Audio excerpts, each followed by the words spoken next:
Welcome, everyone, to the high banks of Daytona. The 2025 ABN broadcast season begins in earnest here at the World Center of Racing. We're glad you can join us for what should be an exciting 3 days straight of action beginning here in Daytona International Speedway. I'm Carmen, Sienna, alongside me, a driver that we'll see again tomorrow in the 84 Red Bull Racing Toyota in the Daytona 500 for Winstel Cup Series, Christina Ryan. The duels are here. Prelude to the Winstel Cup Series season has arrived. 2 duel races, 4 drivers each. They begin the Winstel's Daytona 500 from here. Going to be exciting, going to be dramatic for those that have not experienced Gen 4 racing. Through Winstel, it's always a treat, and it's not going to be any different here tonight. Christina, obviously another season of racing, this time in a Toyota, in a Red Bull racing car for the first time in what feels like forever. What are you looking for going into some of the action coming in tonight?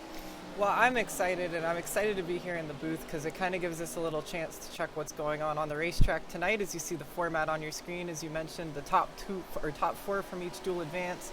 The drivers tonight that don't make it can still qualify tomorrow. There'll be at least 3 spots open on time, but after that, the rest of the field does not make the 500. And I'll tell you what, Carmen, I'm glad I'm in the top 35 because this is probably the most competitive season of Winstel we're ever going to see.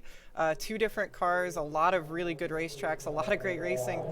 They're about to send a green flag here. I'm glad that I don't have to race my way in, but it'll be fun to watch these cats try and do it themselves. As you mentioned, this is not the be-all, end-all for the drivers trying to make the Daytona 500, but this is your easiest shot to do so if you were not top 35 last season. Starting grid bottom of your screen, some heavy-hitting names on the board. Bryce Saucier on the front row, for those familiar. You got Aaron Smith in the 01. He's in a new ride. 11 cars in this duel. It may not seem like a lot, but you might need a lot of cars to make things happen here at Daytona International Speedway. Ty McWhorter on pole position for this first duel. Chose, I believe, the outside lane, taking that 34 car, whereas you got Saucier in the 11 car for Dragons Racing. A lot of drivers shaking around in silly season in full swing during the off season here. Should give us some entertaining action here once we get underway. 1 formation lap, so the drivers will get up to speed really quickly here. And again, these are the Gen 4 cars in action. We'll talk about it throughout this broadcast. 2007 season is the throwback theme. Green flag flies, and the first duel is underway. Let's attack the bumps here at Daytona. Stay tight pretty quickly here as we get up to speed. Of the old Daytona International Speedway surface. You can see the bumps already just getting to speed, not even up to 150 miles an hour through turns 1 and 2, and it already looks rough and abrasive. Straight away here. Timing is going to be very essential here for all the drivers in the field. We don't have a ton of cars ready to roll. Handful of cars here. You saw the top 5. Saucier leading the way. McWhorter sitting there in second. Pick up the graphic on the race formats here. But yeah, Saucier leads lap 1. But 2 lanes on these bumps. You can see already the 42 car up there just scraping the wall as he's standing. Yeah. Yeah. So again, the top 4 at the end of the 25 laps. No advantage. There is no green check.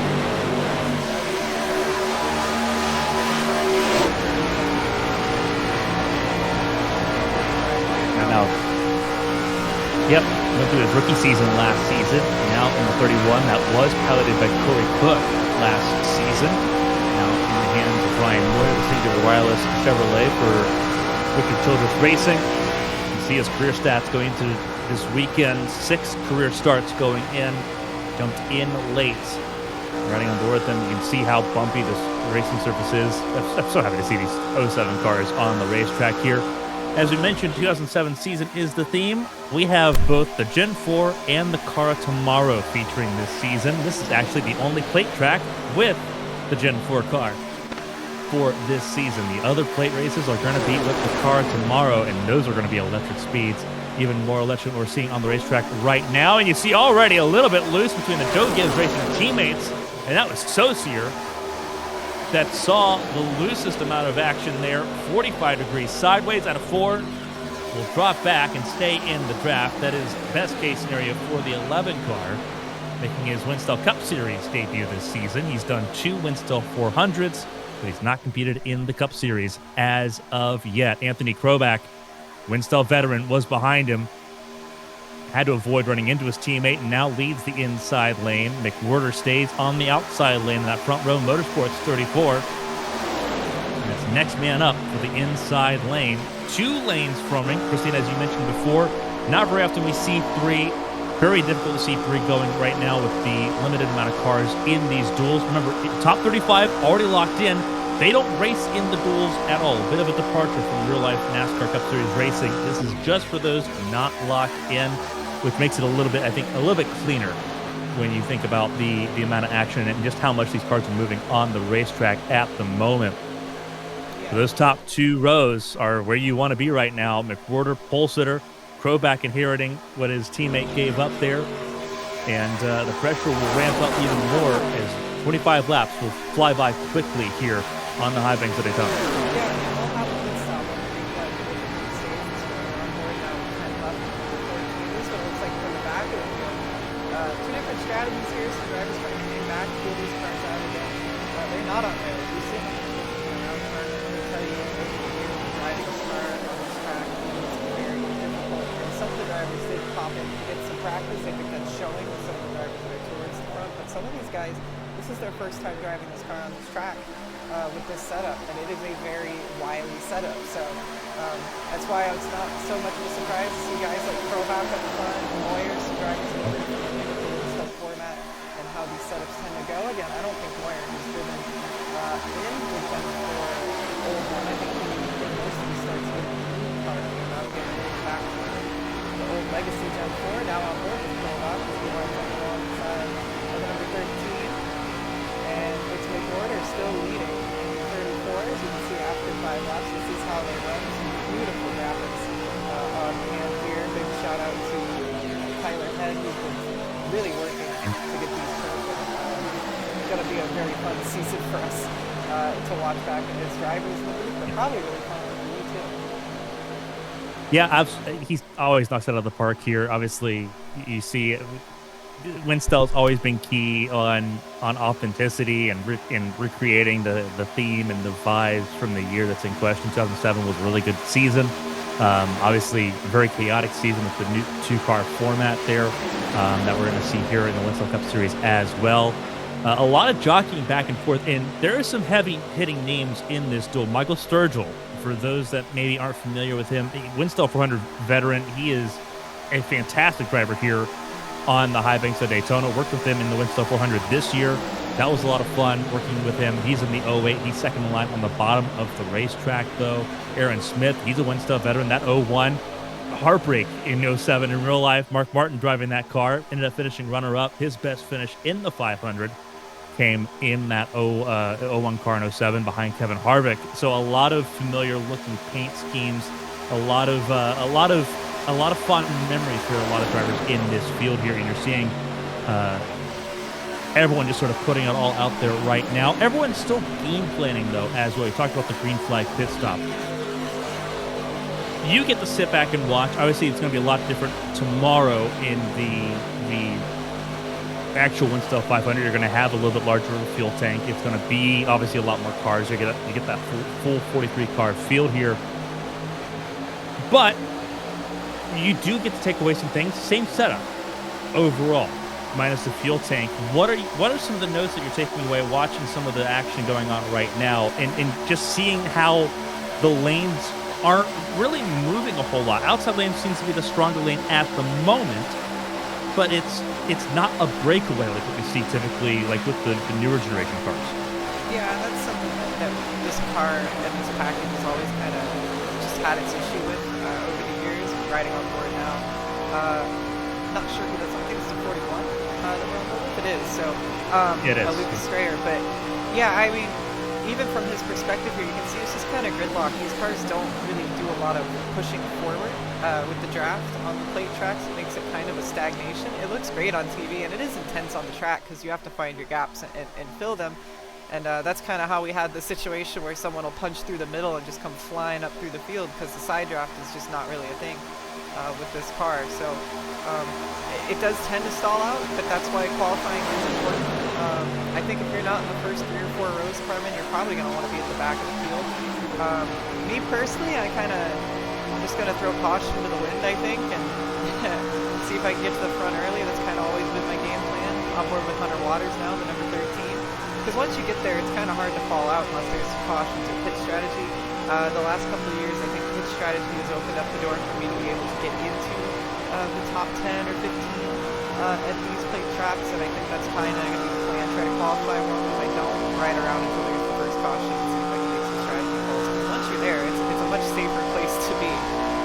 And I'd much rather get wrecked running for 5th place than running for 35th place. So you can see, even though they're all in line here, Carmen, it's not from lack of trying. They are pushing each other. Yeah. We just saw a huge bump draft there. Now looking back from timing order, it's just the lanes are so strong, it doesn't seem like anybody can really get an edge. And if they do end up getting 3 wide, which I anticipate that they probably will, as these guys in the back get more desperate towards the end of the race, I would expect that to disrupt the pack a bit more, but it's just going to kind of stall out 3 by 3 by 3. So it rewards the brave, but you really have to be smart about where you put the race car. Yeah, and it's one thing I noticed they're riding on board with Hunter Waters there, the 13, one of the several rookies in this field this season. This is a car that, remember, this is the older Gen 4 car. This was typically a death sentence in the Gen 4 car of old. Now you can kind of get away with it. A little bit of expertise there. Hunter Waters showing that. He's been working with the 34 all race long since the drop of the green flag. They've been lockstep since the start of duel number 1. Inside lane, though, is moving Kroback with help from Michael Sturgill, the Cincinnati native, in that 08 car sitting behind Anthony Kroback. They are now level once again on the inside lane, and Kroback's actually going to have the advantage there into turns 1 and 2. It looks like still even Stevens there for the first 5 rows out of turn 2, but this is where the outside lane begins to pull things back together. The momentum is such a huge factor here. And obviously, you've had a lot of experience here at Daytona International Speedway, at iRacing, Daytona 500 winner, on top of all your different league racing starts here at the World Center of Racing. Momentum so important in this Gen 4 car. For those that maybe aren't experienced or maybe haven't raced this car a whole lot, how important is that momentum? You talk about trying to get to the front. How important is it getting momentum to get to that point? As we look at Ken Huff there at the back of the field, just sort of biding his time. He is not someone who is very urgent at getting involved in messes. We've seen his resume over the season. He is very much a vulture when it comes to picking up spots, waiting for other people to make mistakes. Yeah, the momentum is super important. I think if you lift while you're passing somebody, that can be the difference between you gaining 1 spot or gaining 10. But you got to be smart about it. It's like we said a minute ago, the holes will open up. And right now, they're pushing, but they're not trying to push as hard as they were. Again, you can still hook a guy if you're not careful. It's just a lot more doable than it used to be. I think once we get down to the final 5 laps of this race, after the pit stop cycles out, or if we get a caution, for example, and everybody can get a pit stop in, then it's going to start to get crazier. But at this point, it is sort of just trying to see if anybody makes mistakes, but you're also feeling your car out, seeing what you can get away with. But we are past the halfway point now, so it is going to start to pick up a bit, and that momentum is important. I think it really matters the most if you go 3 wide or trying to pass multiple cars by yourself, because if you lift a little bit and someone's behind you, they tend to stay with you. But of course, an object in motion is going to want to stay in motion, right, Carmen? If you lift in these cars, it really does cost you a lot of time unless you've got somebody pushing you. And when it gets down to it, you got to start making moves by yourself. You can't always rely on somebody being there to help you. And it definitely is important that you can get a good run carry the momentum, not have to lift much, because these guys are probably lifting quite a bit with how loose it is, especially this late into the run. We should be seeing some pit stops anytime soon, I would imagine now, as we are within 10 laps to go. And that's going to be another thing, is getting on and off pit road. You want to have momentum, but not too much momentum that you go crashing in the pit lane. And now we see the 3 wide starting right as they hit 10 to go. And a contact already there between the 43 and the 08. I think they're going to get away with it. A little bit tense here. Yeah, that's the 08 is Sturgill, the 01 of Aaron Smith, the second with the 43. The Petty Enterprise was number 43, sitting right there in the middle. Krobak jumped up there too. He saw the momentum. This is what we just talked about. You get in that middle. If you don't lift, it is probably the best lane to be in. And Krobak saw that. Buchanan. Yeah. Steve Buchanan, not a rookie. Oh, trouble. McWhorter and not Krobak, Buchanan make contact, but there's the field. All but 4 cars involved. It's all in Krobak's rearview mirror. Contact between Steve Buchanan and Ty McWhorter at a turn 4. Throws us under caution for the first time in the Winstel Cup Series campaign. Lucas Strayer, I believe there might be a little bit of damage on his number 41 car. There's a little bit on the nose of that car. Ken Huff, we talked about him. He was sitting back. I believe he made it through. We'll have a look here. And indeed he did. This is a look back at what happened. They had just gone 3 wide, Carmen. Things are starting to heat up. You see right there's where Krobak moves to the middle, gets the push from Steve Buchanan. Everyone posturing. You talked about the pit stop beginning. Everyone posturing, trying to get in position for that pit stop, because you do want to be further forward, because that's time that you give yourself on the pit lane in case you do make a mistake. And Buchanan just a little bit of a bobble. Yeah, he just gets loose. It's so hard to hold on to these cars in these high situations on these worn tires. And you can see at the same time, this kind of brings the 08 up the racetrack a little bit. The car is going to naturally unload. Everybody's trying to come down to avoid the 43 car in the fence, and they all collect each other. It looks not unlike, Carmen, the finish of the real-life 2007 Daytona 500 there. The 34 in the middle of the track, nowhere to go. They're 4, 5, 6 wide. Oh, gets clobbered by the 31. Yeah. Absolutely clobbered there, and obviously nowhere really for Hunter Waters to go. You see Ken Huff at the very back of the field. He watches all this unfold. He hits the brakes. I'm not sure if he gets 01 Aaron Smith goes down. Bryce Saucier gets down the racetrack. Hayden Rapaw gets down the racetrack there, the 58. See the 13 come back across the track. A lot of damage on that car. And, yeah, Huff does get in there just a little bit. Yeah, that is 52. That is Cannon. Now, this is a critical point now as we look back to live pictures. The pit stops, this is going to eliminate that green flag pit stop. Krobak was the leader, or at least the first car out of that melee. We see him. He's been up at the front most of the day. Got to follow him into the pit lane. See if he can get a clean stop in that Interstate Batteries machine. Again, Krobak, you mentioned a very seasoned Winstel veteran, also a college series driver. We shared the racetrack, actually, a couple times during the eNASCAR College Series, and he's just going to gas and go. So several drivers going for gas and go here, and it's going to be the Joe Gibbs Racing teammates that get out first. And with all that damage, the 08 machine of Michael Sturgill opts to keep going. So apparently the wheel is straight, and he thinks that being in the draft, he'll get away with that. A lot of other drivers staying on pit road for repairs or tires. At this point, you either got it or you don't. Michael Sturgill thinks that he's got a shot. Everyone else trying to repair those cars. They've got time. Slower lap times under caution. But we're going to find out what all everyone's got here with the time that's left. So you'll know very quickly here at Daytona if you've got something left in the tank. The top 5, bottom of your screen, it's the Joe Gibbs teammates that lead the way here at Daytona. And I don't hate the idea here by Sturgill, because think about it. The top 4 transfer, if that car has enough horsepower in the wheels straight, Carmen, he can just push somebody to the checkers and he should be okay. He can finish 3rd or 4th and make it through the show. So I don't think that's a terrible idea, as long as that car's not as wounded as it looks, because it looks extremely torn up. But I don't know. I do like this for Hayden Rapaw, though. That's a great pit stop for him, because he was sitting at the back. So you asked me what my strategy was for tomorrow. Kind of that. First caution comes out, take a little strategy call, and now you're sitting in the top spot. Here's the 43 Buchanan coming out of pit lane. 53 seconds of damage repairs, and that thing is still worse for wear. And you can see the suspension is knocked in pretty significantly there. Yeah. Ken Huff with also pretty significant damage, despite it not looking like it. And then Hey, there's all suspension, yeah. yeah, and there's Moyer and Strayer. They both have fixed their Those cars up. look a lot better. Absolutely. Yeah, there you go. And Cannon's still on the pit lane in the 52 machine. He's going to try and get that car rolling. This'll doom his run because we talked about this. There's no green white checkers in the duels. He's going to be a lap down.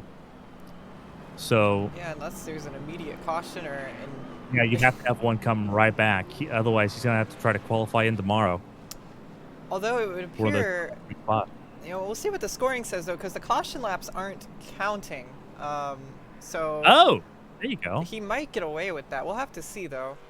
Well, and that if caution laps aren't counting, then I wouldn't really agree with Michael Sturgis' call there. I would have just gotten because if the caution laps are counting, you're not going to go a lap down. Yeah, here's another look at the wreck, by the way, now that we've gone through this critical cycle of the race. But yeah, just the 34 and 43 make contact around in front of the field.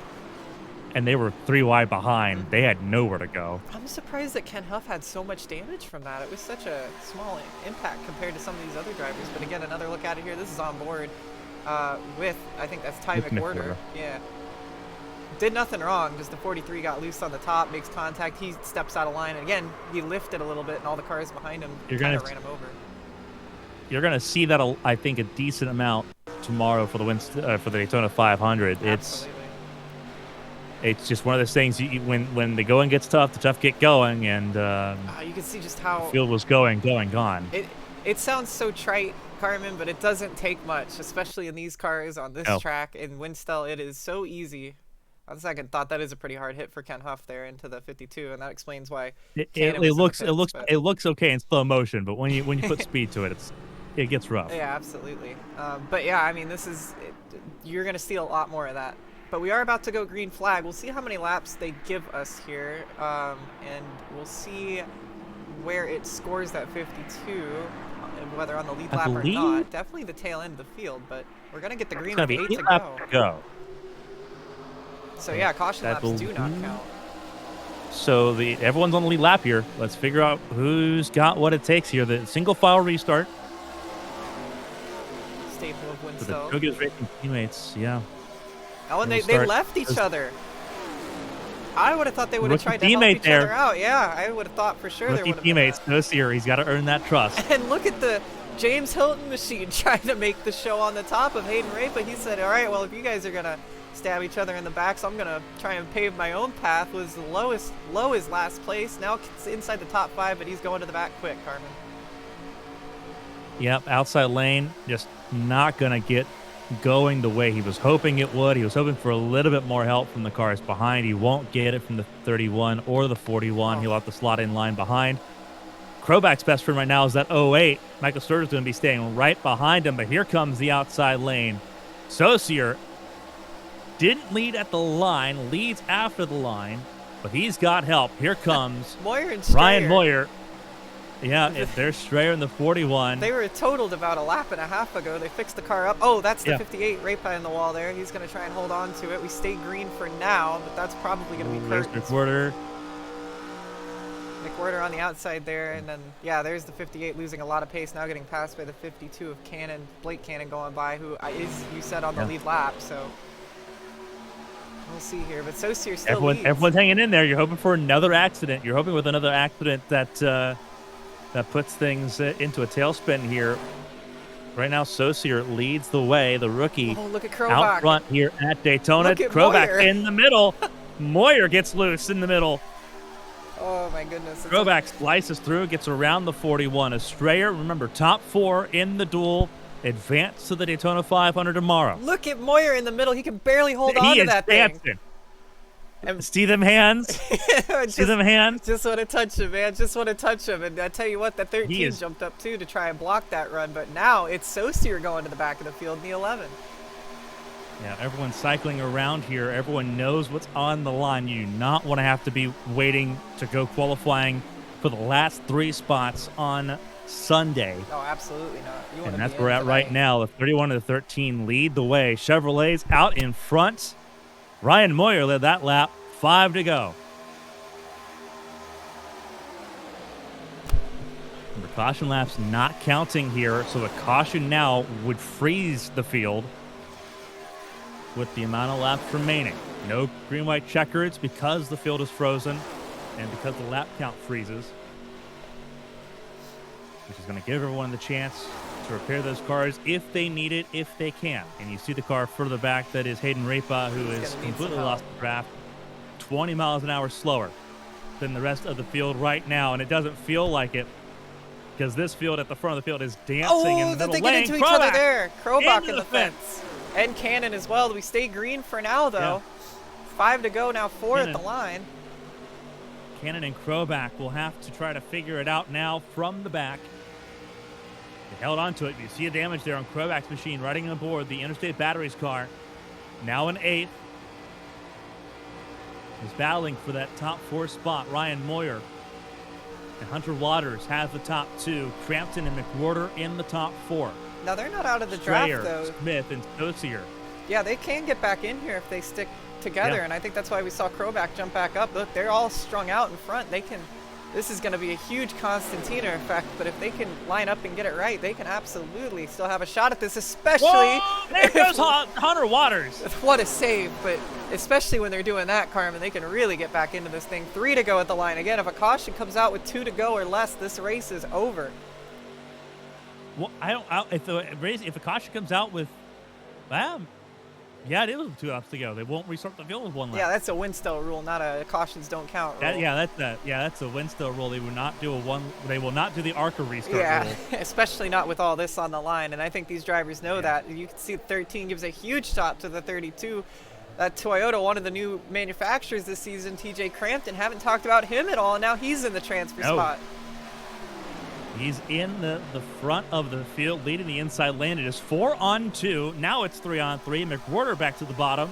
They'll never make it. And what a dance there for Crampton. Crampton and Moyer, 2 of the rookies from last season. Well, also look at, Strayer and Moyer up there. They wrecked together, they worked together, and now they might just make the show with only 5 miles to go in this thing. But the 0-1 hops up to the outside to try and make it 3 wide, and with that line of cars behind, it might not be over. You've got you. 2 laps to go. Aaron Smith right now out of the Daytona 500. But if he could just look at the momentum, he's got to do, and he's working the outside lane. He's got a little help from McWhorter. The pole sitter for Duel 1 has joined him on the outside lane, 3 by 2. Looks like 2011 tandems. Make it in. Say, contact there into 3 and 4. There we go. Trouble at the front. And the field goes into the fence. Everyone goes spiraling, car up and over. That's Waters. Upside down. Waters and McWhorter tied together. Didn't take long. And he ends up back on his wheels. Didn't take long to get our first flip in 2007, did it, Carmen? My goodness, he does get that car rolling. Shades of Joe Nemechek, the car that he's driving a couple years later at Nashville in the Busch Series. But Hunter Waters' Daytona dreams are going to be dashed at least until tomorrow on timed qualifying, because this should end the race. It should. We're going to wait for them to clarify, Winstel officials to clarify the drivers advancing here in Duel 1. Let's have a look at what happened. Here's a look at the replay. This is going to be wild. 3 wide. This is, you know you're coming to the white flag. Only 4 make it in. There's 6 in this lead group. Saucier, Krobach, and Sturgill left watching. Seems like... And you just run out of real estate there. The 41 Strayer just a little... We saw that happen before. And it just affects the entire front of the field. Everyone up in the fence. I'll tell you what. Krobach barely skings through. I tell you what, Moyer in the 31, the one that flipped over that 13 machine, I think he comes through on the other end of this because the whole field in front of them wrecked, Carmen. I think these cars that were sitting in the back might have snuck through. We'll see here. Here's a look at it from the blimp. Again, they're just tandemed out there. You can see where the 0-1 jumped to the outside. Here comes Ty McWhorter to help, but that's not where the wreck's going to happen. It's that car in the middle, just like it was earlier today. See Moyer, or Strayer rather, get a little bobbles loose. A little bit. Well, the 13, air comes off of him. The 13 comes up a little bit too, to be fair. I think it was a combination. I think it's a... You look at how sensitive these cars are aerodynamics-wise. When you have air coming off of both the left and right side, especially the rear of the car, these cars are already danced around. Add into it the bumpy surface. Yeah, but it's an inevitability. It doesn't take a whole lot, there might be blame to share. 32. Yeah, this is on board with McWhorter. And watch this one. This is going to be... That's a 3,400-pound stock car leaned up against your outside windshield there.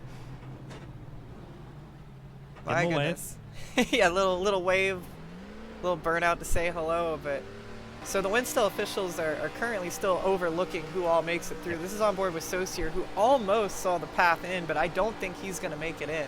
He's going to have to qualify on time tomorrow, but goes the to field the bottom. freezes at the moment of caution. Yeah. Which is why there's deliberation, because you look at this gaggle of cars and the light comes on, and you have to figure out who is where. It's not based on scoring loop. Yeah. It's based on time of caution when the lights come on around the racetrack. And here's the 52 of Blake Cannon, who was at the very back of the field as well, but I think because he was on that lead lap, maybe a little controversial, but he was the last one in the fence. He got clipped at the very end. Here's of your that race caution leader there. of Moyer. So, and we are getting official word now that it is the 31 of Moyer. Ryan Moyer will make the show as the leader here.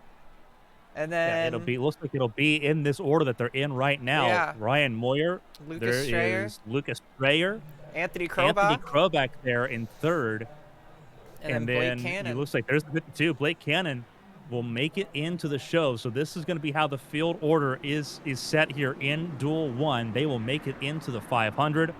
Ryan Moyer, Blake Cannon, Lucas Strayer, and Anthony Krobach will make it in to the Daytona 500 tomorrow. They have made it in, and all of them with damage on those race cars to get repaired here before the race on Sunday. But you know what? And as we mentioned here, you're in the show. The race will enter the yellow.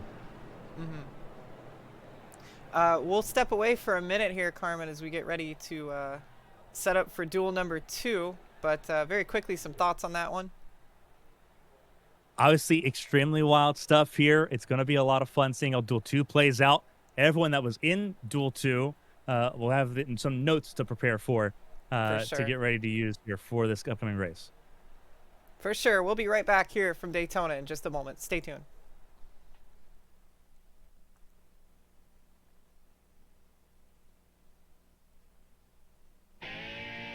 Well, it was an exciting finish to end duel number 1, but we have our first 4 drivers that make it into the Daytona 500, and I'll tell you what, Carmen, I sure hope we don't look like that tomorrow night coming to the checkered flag, but there he is, our race winner from duel 1 of Ryan Moyer.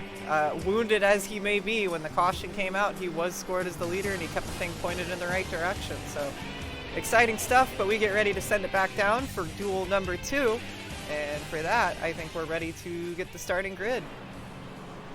It's going to be a lot of fun here to see how this all shakes out here. Obviously, fantastic overlay on your screen. Andy Trupiano and Evan Melanson will be at the front of the field here.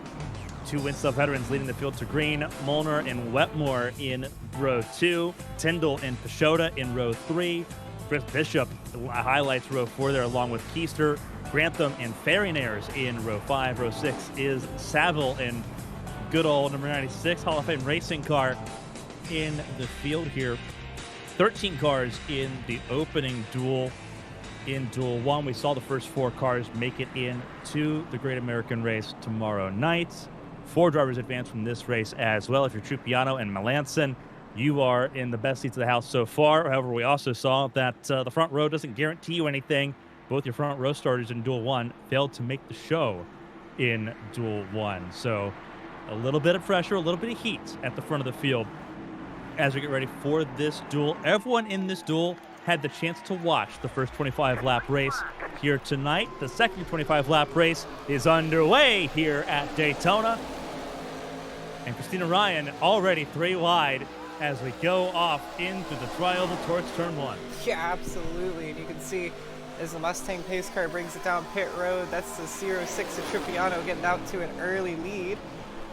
Trying to see if he can carry that one through. And yeah, the first duel, they say, is usually if one duel's calm, the other one's crazy. Well, they're 3 wide before we even get to the back of the super stretch for the first time on this one. So we'll see about that, but here they come down the back stretch once again. A little bit of some stragglers here in the back, thinking that maybe what we're thinking, that they might not be too far off of a wreck already, but they're starting to sort it out. Only 1 row of 3 wide, and now they get it sorted back to 2. So keep an eye on that 30 of Colin Keister, but also keep an eye on that 66 machine of Evan Melanson. He has been fired up.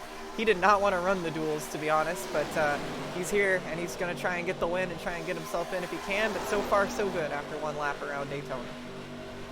Daytona's not been kind to Melanson but he is going to try to make things work Ooh. here. Already a little bit of trouble. A little bit of trouble. That McDonald's car, number 90, saves it.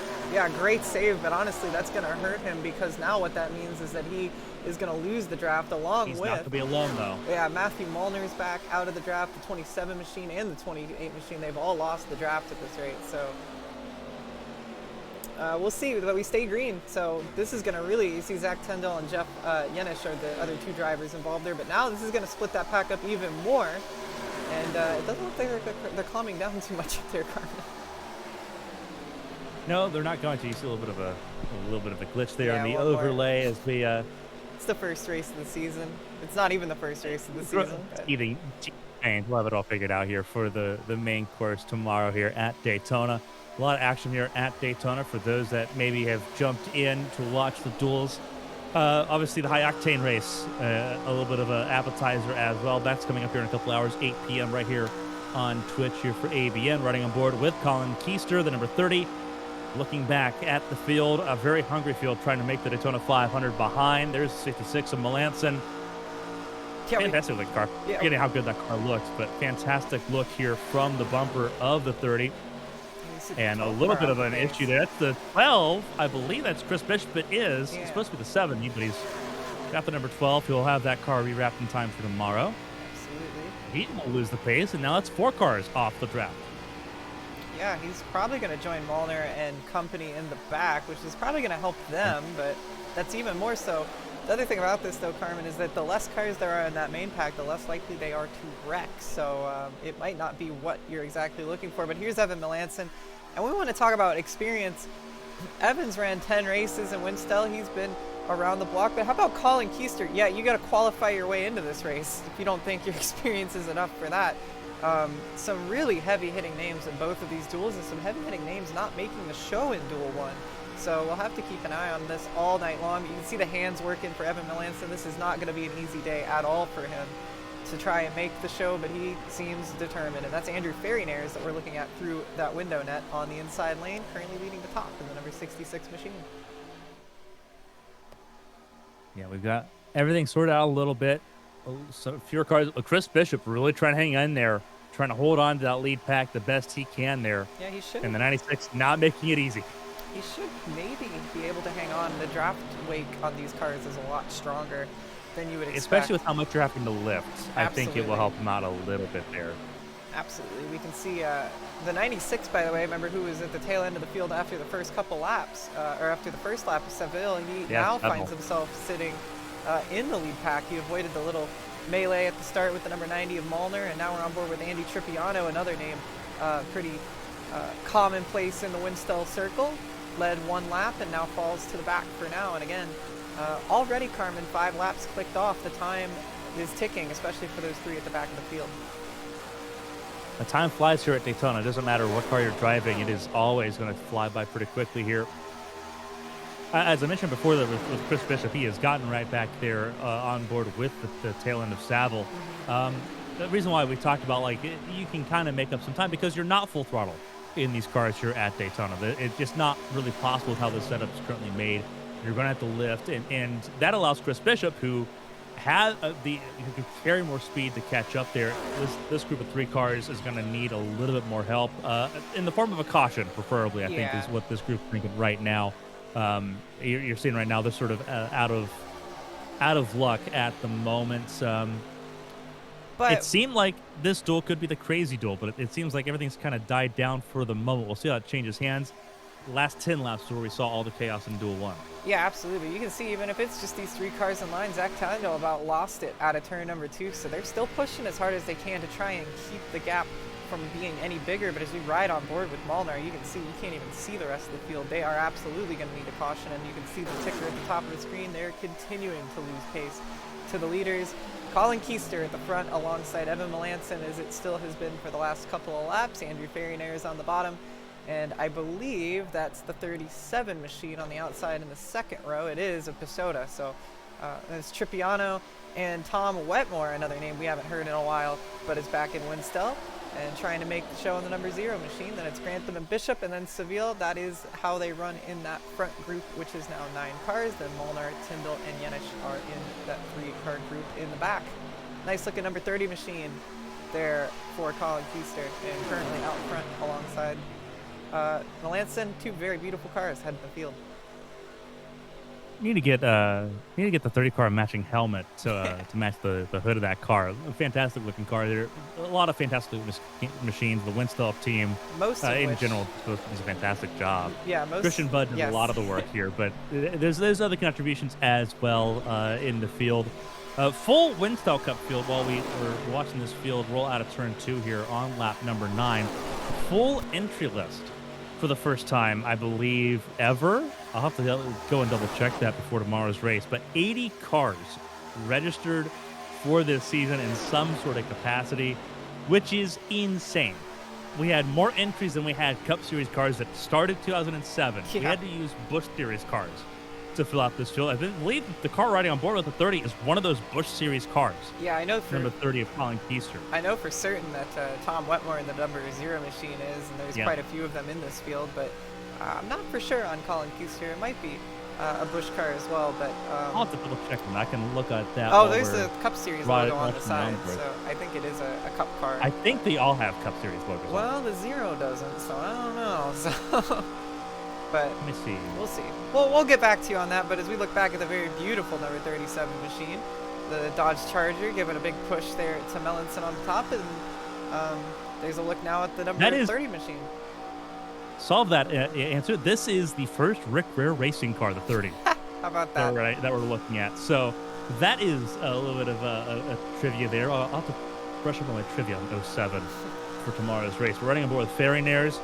He was electric to watch last season. 10 starts, all of them last season. A couple of pole positions. Should have more wins than what he does. North Wilkesboro is going to linger and haunt him for a little bit.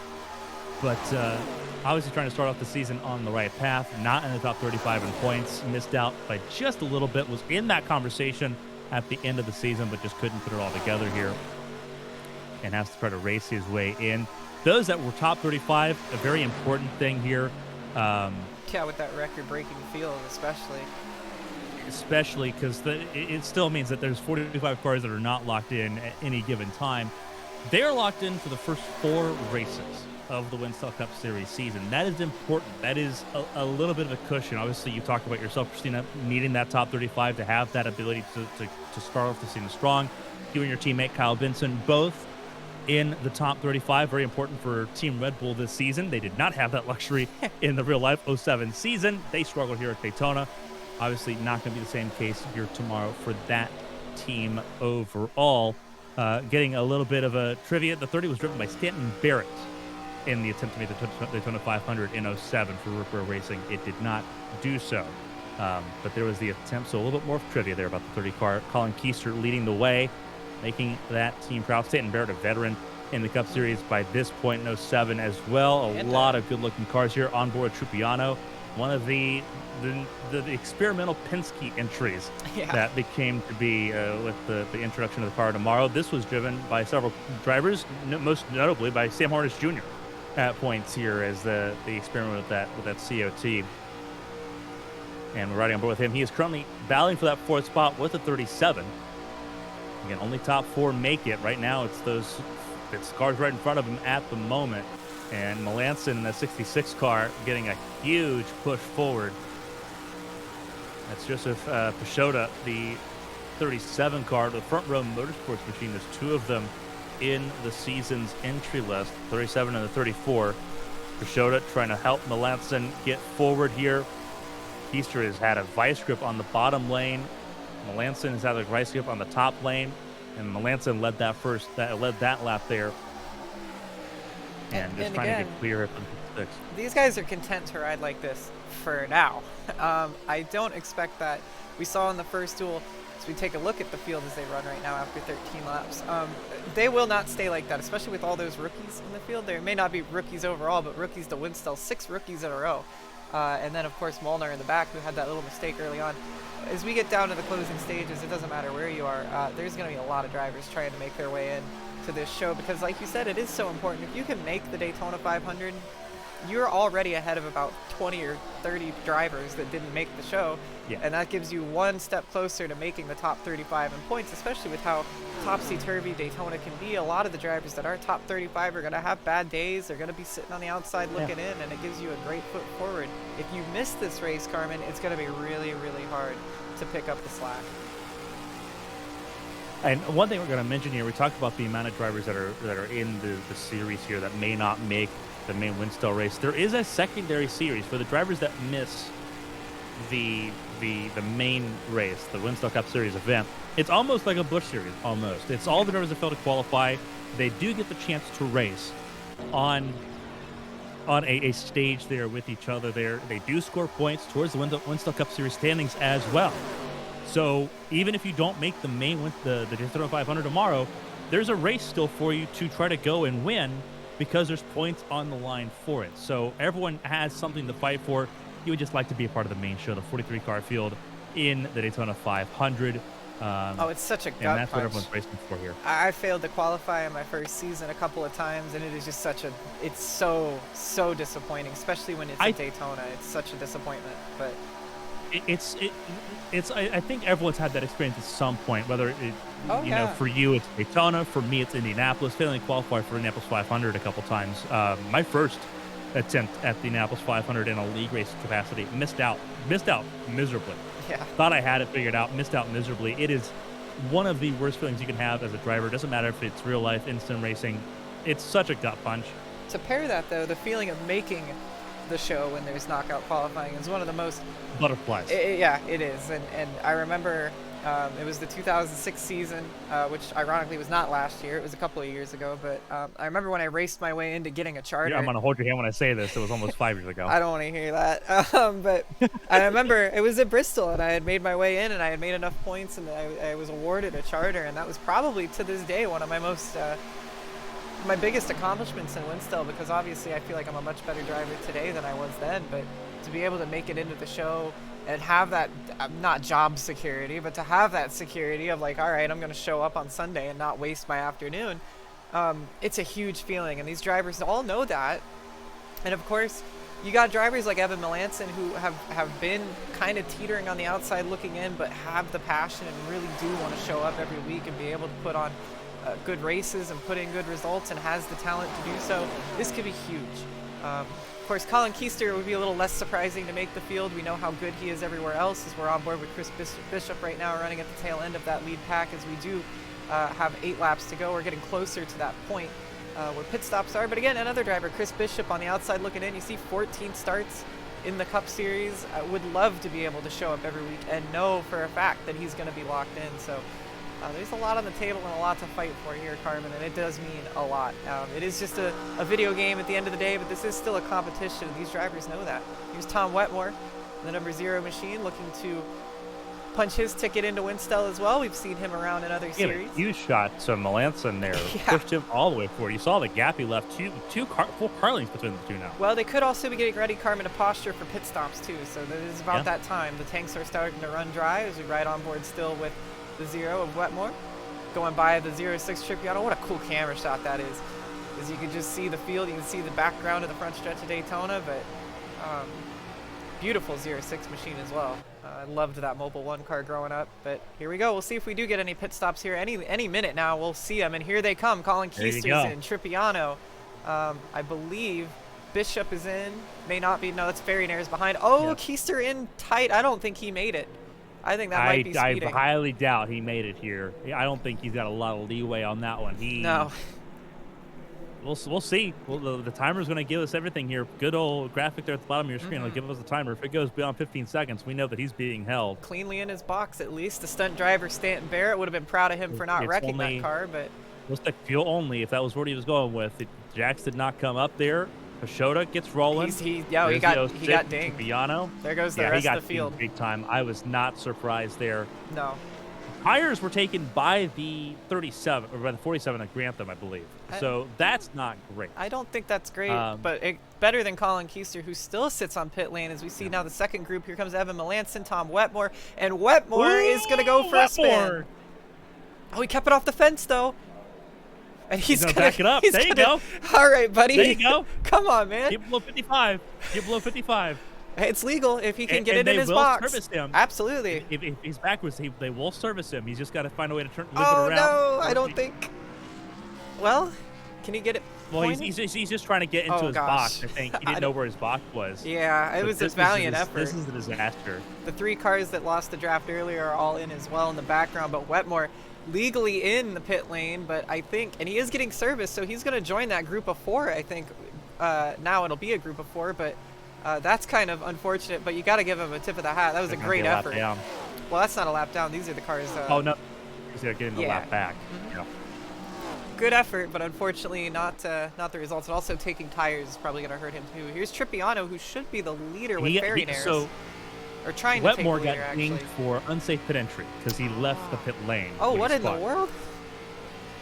That was Bishop. Oh, and around. Trying. Whoa, trouble. That is Bishop around. And the caution comes out. And caution is out.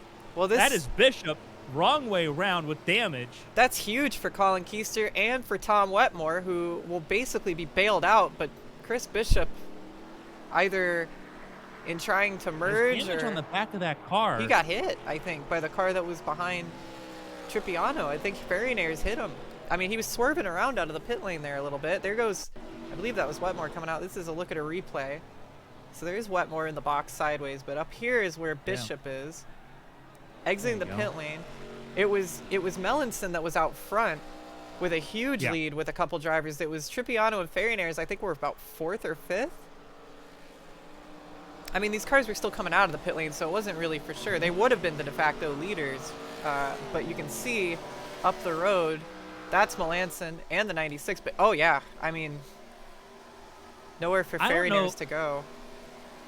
Yeah, unfortunately, I think that's on Bishop, just not staying on the yellow line there. He's trying to weave back and forth. I think he's trying to chase the draft. I think he's trying to chase the draft, and I think also maybe a little bit, not intentionally trying to wreck, of course, but maybe a little bit of desperation to try and break up those cars behind him so that he could catch the draft. But again, when they're coming at you about 100 miles an hour over speed, you can't really get out of the way. I mean, this is Fairy Nares. Safe. I mean, kind of memo Gidley. And there's no, he knows, he sees him, and there's nowhere he can go. Yeah. I don't know that Fairy Nares has a ton of damage, luckily, but I'm sure that's going to draw the ire. If he does, he's got time to get it repaired because, as I mentioned, the laps are frozen. Of course. That is going to draw the ire a little bit from the Winstel officials, the 06, or excuse me, of the 12, unfortunately, though. I think here it is from the blimp view. Maybe it'll give us a better view, but in the middle of the track, gets to the bottom. He's back and forth. Well, maybe he moved to the middle, tried to go to the bottom, and then panicked. I'm not really sure. Either way, definitely his fault, but you see where Fairy Nares pops them around. That will bring out the first caution of the day. Not a lot of damage on Bishop's car, no, given the impact there. Who this also bails out, Carmen, are those 3 cars at the very start of this race. They're now in that conversation again. They've been out of the conversation since the start. Yeah, and now they're back in it with 5 laps to try and make the show. So as we go back to live pictures, we see some cars in the pit lane. There are those drivers, by the way, who, because of how things cycled out, I think are actually going to be ahead of quite a few drivers. Colin Keister comes down pit lane for tires and fuel. It doesn't really hurt, considering he was already last anyhow. So he'll try and put some fresh Goodyears on that machine and get going. Evan Melanson and Molnar are scored as the leader right now. So that will be Molnar and Evan Melanson there. Molnar, obviously, rookie here, I believe, in the Cup Series, made his Winstel debut in the Winstel 400. Mm-hmm. So he's had a little bit of experience here with the Winstel crowd. Obviously, Melanson 10 starts, and I'm gonna preface this: the starts screen that you see at the bottom here. That is modern Winstel within the last 5 years. There's a huge Winstel history archive from well beyond the 2006 season that we referenced. That's like the first season of modern Winstel.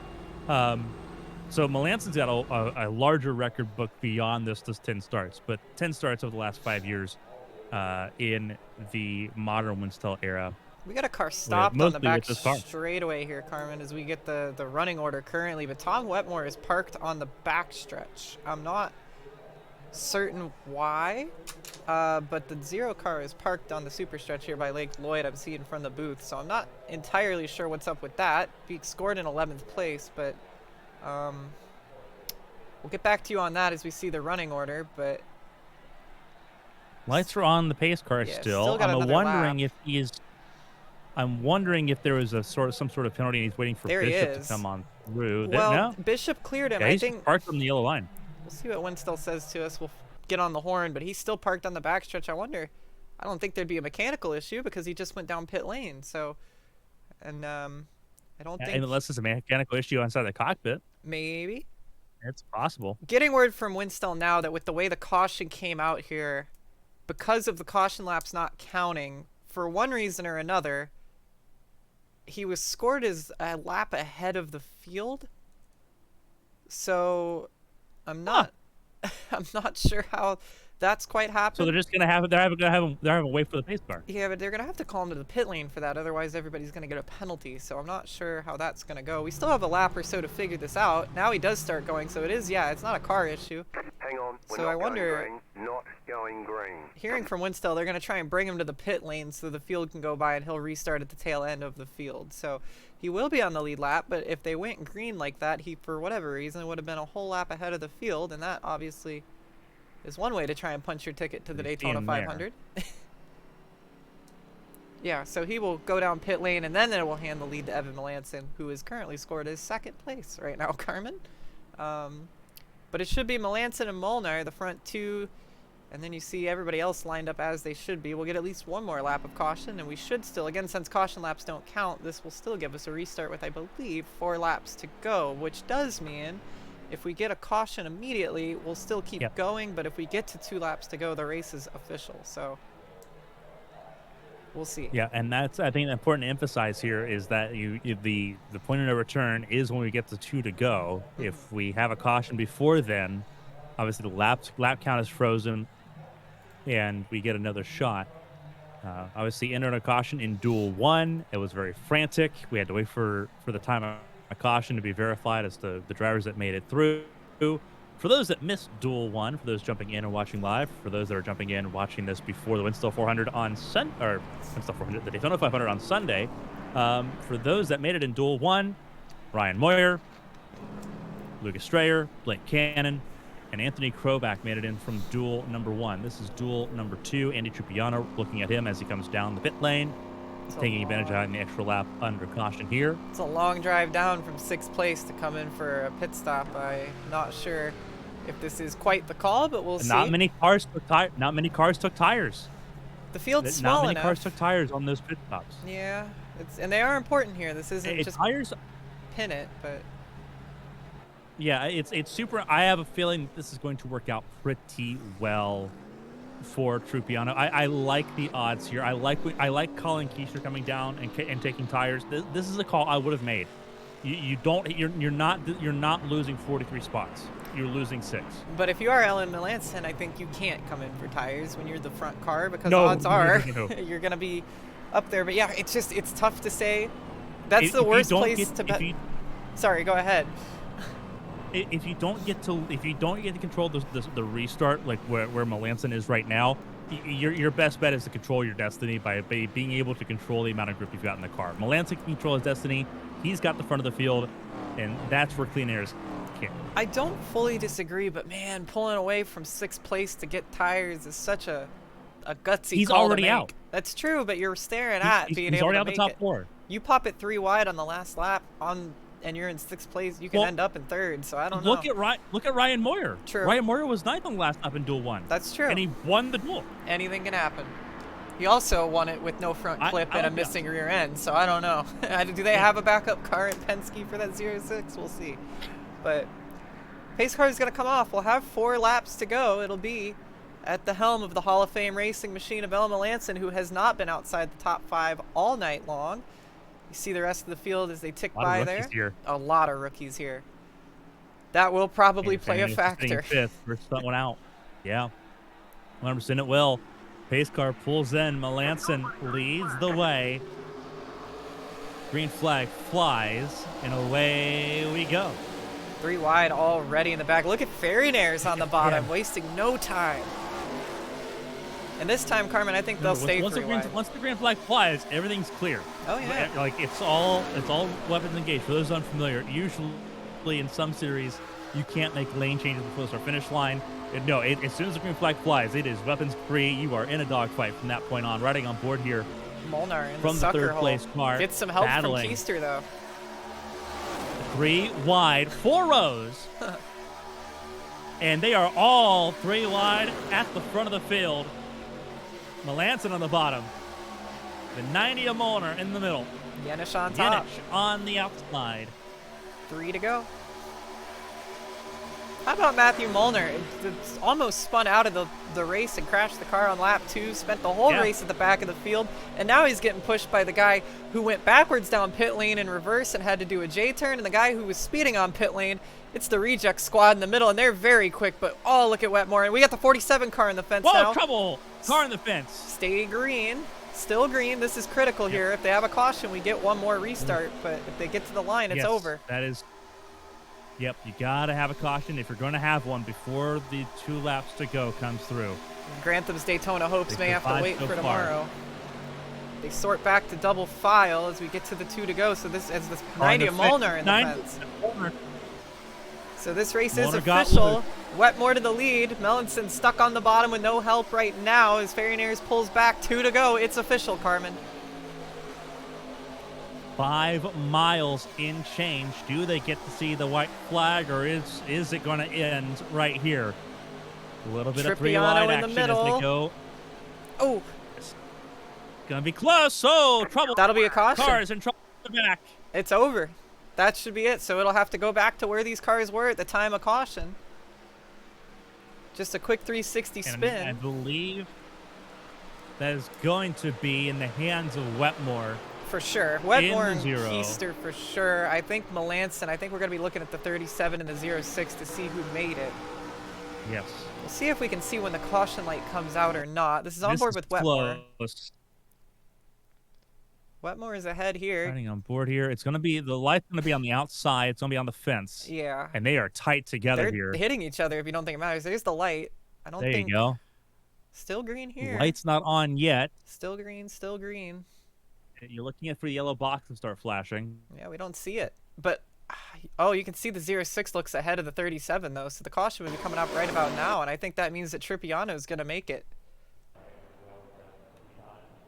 We know Tom Wetmore is being scored as the leader. Keister in second. I think that is how it's going to go. Colin Keister makes it in. Trippiano, it's listing him currently in 5th. We'll wait and see what this says. Melanson is in 3rd.